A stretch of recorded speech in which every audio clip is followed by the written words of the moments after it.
বাড়িতে মশার উৎপাত নেই এমন বোধহয় খুব কমই শোনা যায়। আবহাওয়া পরিবর্তনের সঙ্গে সঙ্গে ডেঙ্গু ও চিকুনগুনিয়ার মতো মারণ রোগ ছড়াতে শুরু করে, আর তা থেকে আরও বেশি আতঙ্কিত হয় মানুষ। এই রোগগুলি এড়াতে অনেক সতর্কতা অবলম্বন করতে হয়। কিন্তু আপনি কি জানেন কোন মশা আপনার স্বাস্থ্যের জন্য সবচেয়ে বিপজ্জনক? বিজ্ঞানীদের গবেষণার উঠে এসেছে এক ভয়াবহ তথ্য। বিশ্বের সবচেয়ে ভয়ঙ্কর মশাদের একটি তালিকা প্রকাশ করেছে বিজ্ঞানীরা। বিশেষজ্ঞদের মতে পৃথিবীতে 2500টিরও বেশি প্রজাতির মশা রয়েছে। মশার গড় জীবনচক্র 3 মাস।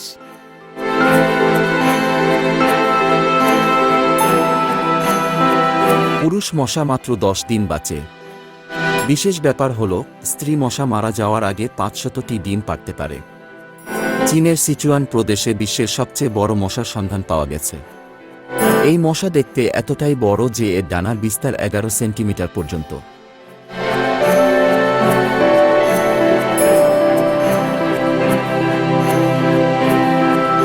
বিজ্ঞানীরা জানাচ্ছেন এটি হল রুশিয়া মিকাডো প্রজাতির বিশ্বের বৃহত্তম মশা।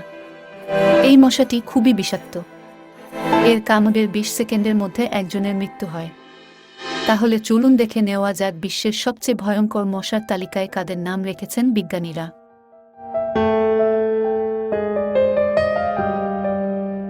বিজ্ঞানীরা তালিকার প্রথমেই যে মশাটিকে রেখেছেন তা হল এডিস ইজিপ্টাই।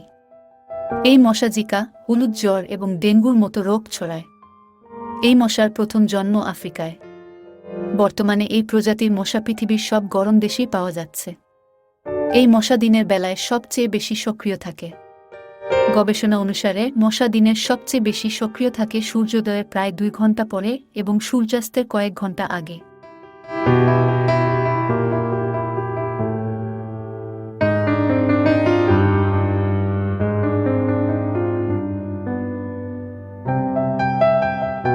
দ্বিতীয় মশাটি হল এডিস অ্যালবোপিক্টাস। এদের প্রথম জন্ম হয় দক্ষিণ পূর্ব এশিয়ায়, কিন্তু এখন পৃথিবীর সব গরম দেশেই পাওয়া যায়। এডিস অ্যালবোপিক্টাস মশা গাছের কোটর বা গর্ত, কলা ও মানকচু জাতীয় গাছের কাণ্ডের মাঝে জমানো জলে বা বাঁশের গোড়ার অংশের গর্তে ডিম পেড়ে থাকে। এই মশা কামড়ালে মানুষ ভয়ঙ্কর রোগে আক্রান্ত হয়।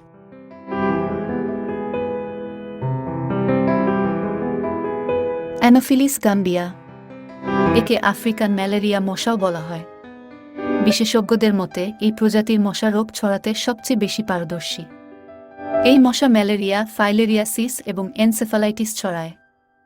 এরা গড়ে 2 সপ্তাহ পর্যন্ত বেঁচে থাকে। এই মশা প্রায়ই বাড়িতে পাওয়া যায়।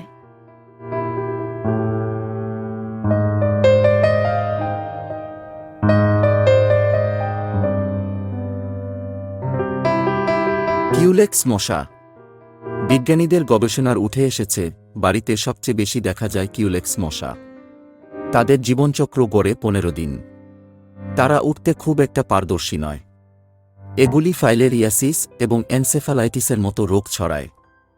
মানুষ বেশিরভাগ ক্ষেত্রে এই মশার দ্বারা আক্রান্ত হয়। এরা জিকা ভাইরাসের জীবাণু ছড়ায়। জিকা ভাইরাসে আক্রান্ত রোগীর শরীরে হালকা জ্বর ও ফোস্কা পড়ে যায়। শুধু তাই নয়, জিকা ভাইরাস গর্ভে থাকা শিশুরও ক্ষতি করে। এটি মাইক্রোসেফালি নামক একটি রোগের সাথে সম্পর্কিত। এই রোগের কারণে শিশুরা ছোট মাথা নিয়ে জন্মায়।